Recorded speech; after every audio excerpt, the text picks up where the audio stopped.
So it's I can't believe it's 34 years to the day of the last waltz. It is. Today, Thanksgiving Day. Isn't that something? That's, What do you remember about that day? I mean, what emotions do you recall? Was it joy, sadness, or was it just another gig in the course of your life? well, there's enough to think about without getting remote or emotional. I remember I did have a little technical failure there. One of my Leslies went out at the last minute, and it was a special model Leslie. That's an amplifier cabinet that goes is connected to the organ. Right, with the revolving speaker. Right. Yeah. And I would assume it's probably not too easy to fix either. Oh, this was an unusual one, and I had 4 at the time, 2 ordinary Leslies and 2 offbeat, specially made pieces of gear that.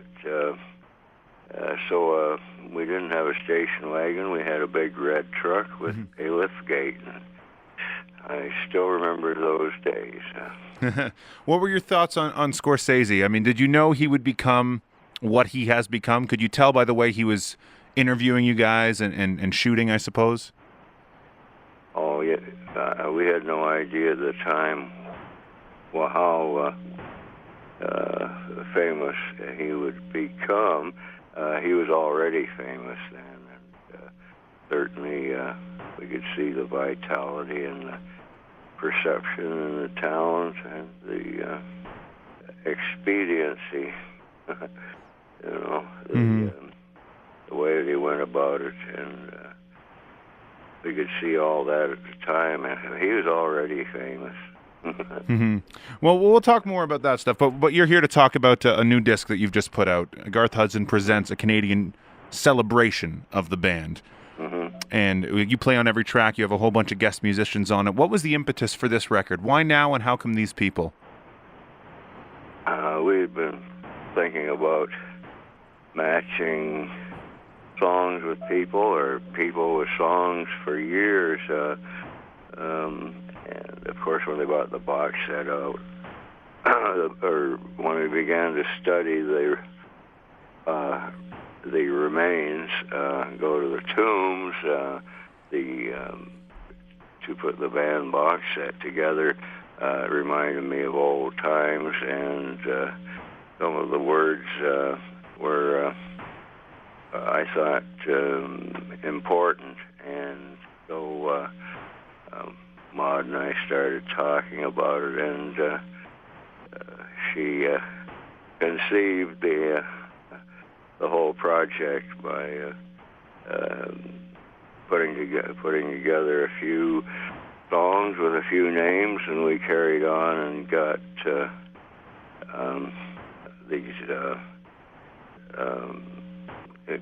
Had enough to make the calls, and Maud did all of that organizing, and so and the album cover design and the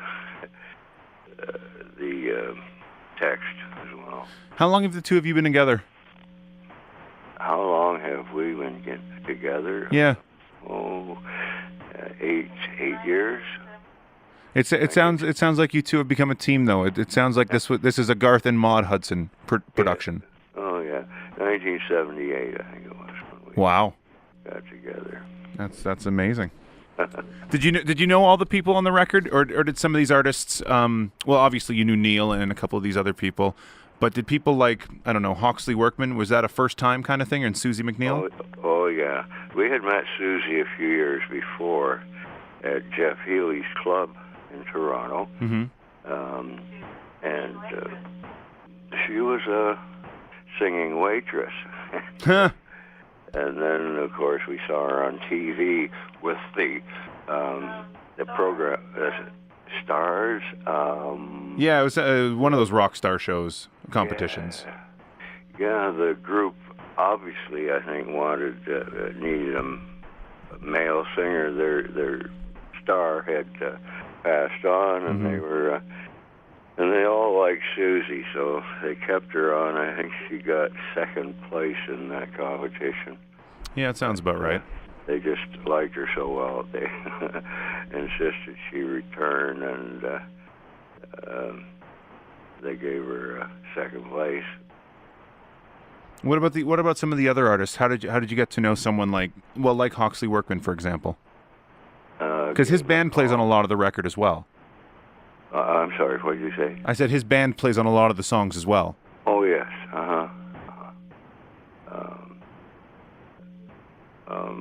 It called him up, and of course I heard a bit of his music before we called him, and the same with a few of the others. Mm-hmm. We hadn't met them, but the Electric Tour with Bob Dylan and the death threats that I heard about, and the Judas comments and all that stuff. What are your memories of that? We got used to people booing us, and finally we went around the world. Or we went to England. I think we started in Australia, and the booing had spread to Australia, and in England, UK. Then we went to Paris, and when Bob came out to do his acoustic set, everybody booed him. I think it was because of the American flag that was placed behind him somehow. That had something to do with it. Then when we came on, when the group came on, everybody went, yay! So it was sort of the opposite in Paris. That's so funny. Whatever I didn't know that has to do with anything, I don't know. I wonder what made people so mad. I mean, at the end of the day, it's just music, though, right? Oh, it had to do with putting a guitar in your back and taping a harmonica to your forehead or whatever, and putting a loaf of bread in your backpack, and traveling into the wilderness, or going to Woodstock and being free of plumbing and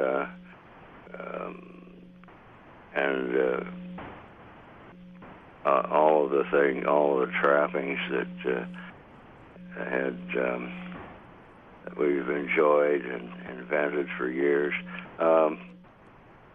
It had to do with the folk approach to life, where you give up your saxophone and probably trade it for a Martin guitar. So there was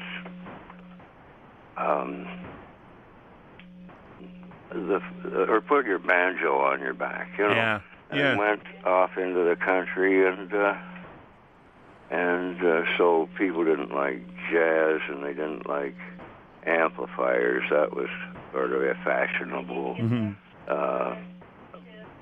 attitude at the time. Right. That's what Woodstock represented, was return to sitting on the bank and strumming and humming. You mentioned saxophone in there. What came first for you? Were you a piano player first or a saxophone player first? Oh, piano. Piano. When did sax come into the picture? Pardon me? When did saxophone come into the picture for you? Oh, it was always in the picture. My dad had a saxophone in the attic, and I would occasionally get it down. And then my mother had an accordion, and I played on that a bit. And I took 8 accordion lessons. But saxophone, of course, I heard Alan Freed early on, and so my dad took the C melody. C melody saxophone is an unusual instrument. We won't get into technical details, and he took it down to Chapman and Hewitt Music Store in London, and traded it for a tenor, and that's what happened. Crazy. We do some of my specialties, the history of tenor in rock and roll. Yeah, well, that's for sure. I totally agree. We do something on the show called 5 Questions. 5 quick questions, 1-word answers. Road or studio?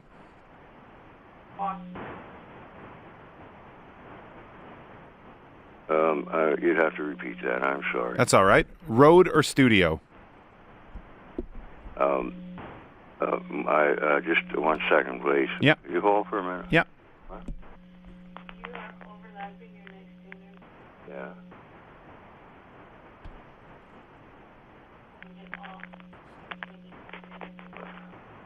All right, fine. Go ahead. Sorry. On the road or in the studio? Is this about the recent work? No. What is going on today? Well, this is how you feel. Would you rather be in the studio working on music, or would you rather be out on the road touring it? I would rather have a portable unit which I could compose, and it is possible, and make do the musical composition, the notation, the print out scores, and have it all in a backpack that you would put on your back with your banjo and go out and sit on the riverbank and contemplate and compose. All right. Lennon or McCartney? Lennon or McCartney, they would be welcome. You know, I have. No, who do you prefer? Whose music do you prefer? Lennon and McCartney don't have much to do with what I teach. I do have classes, and I have private students.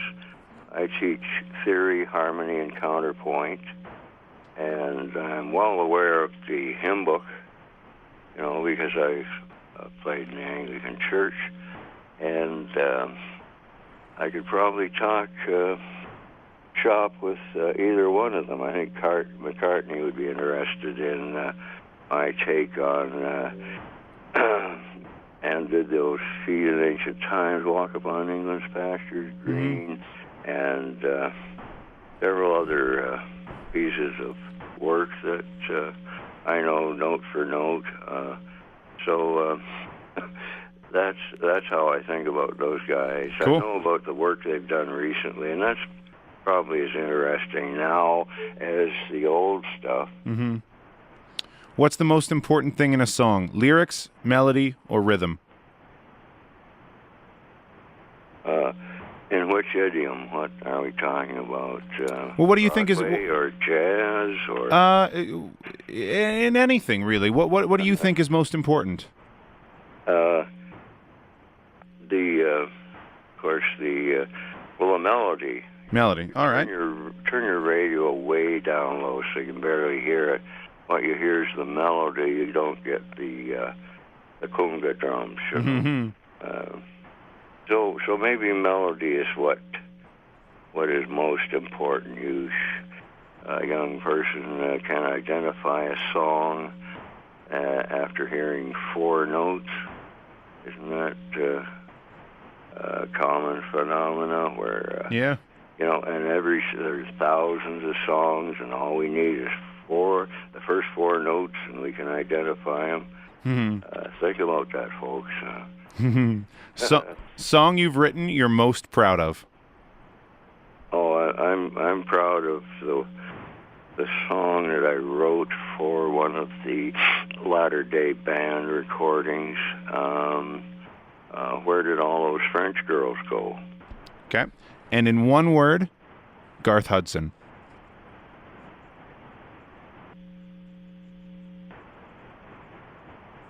I'm sorry, you want...